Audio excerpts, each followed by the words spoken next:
Ол кезеңде әйтеуір есімде қалғаны әлемдік дағдарыстың кәдімгідей сезіле бастаған шағы болатын. Шамамен 2012 жылдар болуы керек.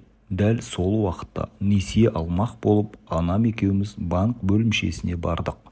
Кезекке тұру талонын алып, залда күттік. Бір уақытта кезегіміздің келгенін таблодан біліп, менеджерге қарай қадам бастық. Анам маған қолындағы талонды беріп жатқан сәтте екеуміздің саусағымыз бір-біріне тигені сол еді. Шарт еткен әлсіз дыбыс шықты да, аздап екеумізді де тоғырып, саусағымыздың ортасындағы шарт етіп дыбыс шыққан жерден бір нәрсе ұшқандығын және жоғарыға барып қабырғаға соғылғандығын сезіндік. Сезіндік дегенім көзімізге мүлдем көрінбеді.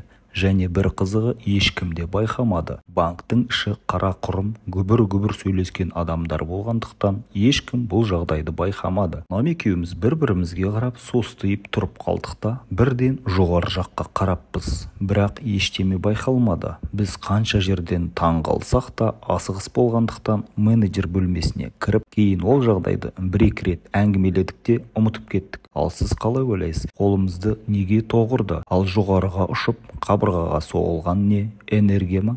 Қандай ойыңыз бар?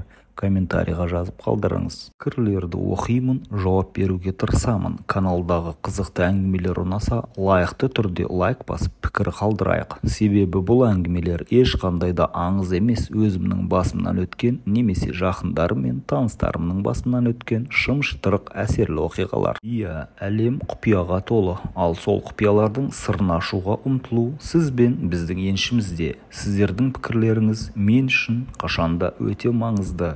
Әрине, неге каналына тіркелуді ұмытпайды деген сенімдемін.